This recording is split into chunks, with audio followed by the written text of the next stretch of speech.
આજે મહાશિવરાત્રીનો મહાપર્વ છે અને અમે પહોંચી ગયા છીએ વડાપ્રધાન નરેન્દ્રભાઈ મોદીના જન્મભૂમિ ઉપર કે જ્યાં હાટકેશ્વર મંદિર જે વિશ્વ પ્રખ્યાત મંદિર છે અને આજે અહીંયા જબરજસ્ત ભક્તોમાં હર્ષોલ્લાસનો માહોલ જોવા મળી રહ્યો છે। તો આ અંગે આજે આપણે વાત કરીશું વડનગરના ભાજપના પ્રમુખ મયંકભાઈ પટેલ પાસેથી। જી પહેલા તો મયંકભાઈ સ્વાગત છે આપણું લાઈવ 24માં।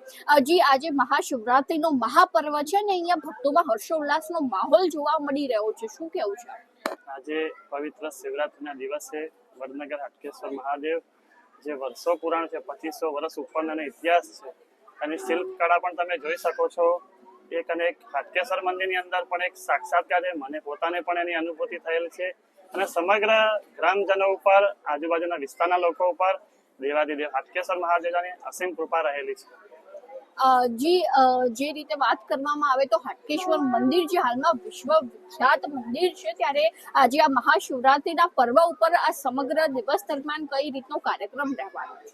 સમગ્ર દિવસ દરમિયાન સવારથી જોઈએ તો અમારા હાટકેશ્વર સંસ્થાન મંદિરના કમિટી મેમ્બરો, અમારા જે યુવા મિત્રો જે એક સરસ આયોજન કરી રહ્યા છે, એમાં સવારથી એક મહાઆરતી હતી, બપોરે એક દાદાનો ભોગ ધરાયો, અત્યારે હાલ નગર યાત્રાએ દાદા નીકળશે અને સાંજે એક સાંસ્કૃતિક કાર્યક્રમનું આયોજન છે।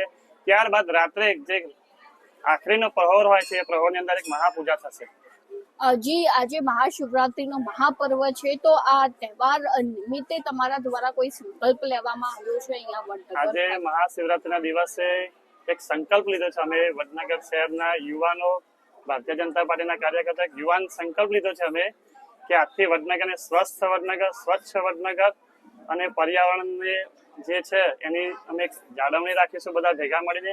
અને વડનગર જેમ નરેન્દ્રભાઈનો એક સંકલ્પ હતો કે શ્રેષ્ઠ ભારતનો, એમ અમારો પણ એક સંકલ્પ છે, એક વડનગર શ્રેષ્ઠ વડનગર।